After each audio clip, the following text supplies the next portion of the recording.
বাচ্চাদের প্রতিদিন বিকেলে কিছু না কিছু নাস্তা দেওয়ার প্রয়োজন হয়। আর প্রতিদিন এক রকমের নাস্তা খেতে বাচ্চারা পছন্দ করে না। তাই একটি ভিন্ন ধরনের আলুর চিপস নিয়ে আসলাম আমি বাচ্চাদের জন্য। প্রথমে আমি আলুগুলোকে ছিলে নিচ্ছি। আলুগুলোকে ছিলে নেওয়ার পর খুব সুন্দরভাবে পাতলা পাতলা করে স্লাইস করে নিতে হবে। এটা অবশ্যই খুব পাতলা করে কেটে নিতে হবে। এই তো দেখেন আমি কত সুন্দর করে পাতলা করে স্লাইস করে নিয়েছি।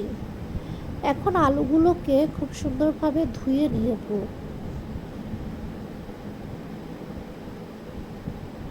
আলুগুলোকে ধুয়ে নেবার পর আমি এটাকে একটা বাটিতে নিয়ে নিচ্ছি।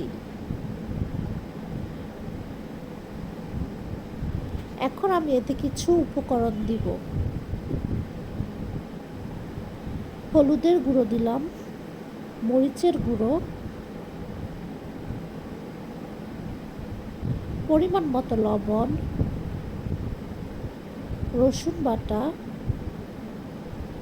জিরার গুঁড়ো, সব কিছু পরিমাণ মতো দেওয়ার পর আমি এটাকে খুব ভালোভাবে মাখিয়ে নিচ্ছি যাতে সবগুলো আলুতে মশলা লেগে যায়।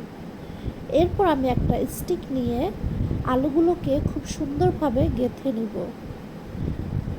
আপনারা আপনাদের মতো স্টিকে আলুগুলোকে গেঁথে নিতে পারেন। আমি আমার মতো আমার সুবিধা অনুযায়ী গেঁথে নিয়েছি।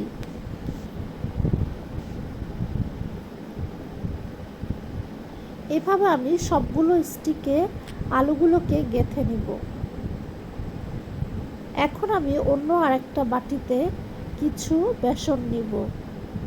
এতে দিয়ে দিব হলুদের গুঁড়ো, মরিচের গুঁড়ো এবং পরিমাণ মতো লবণ। দিয়ে দিচ্ছি একটা ডিম এবং কাঁচামরিচ। এটাকে আমি অল্প অল্প পানি দিয়ে গুলিয়ে নিব। একসাথে পানি দিলে পানি বেশি হয়ে যেতে পারে, তাই অল্প অল্প পানি দিয়ে এটাকে গুলিয়ে নিতে হবে।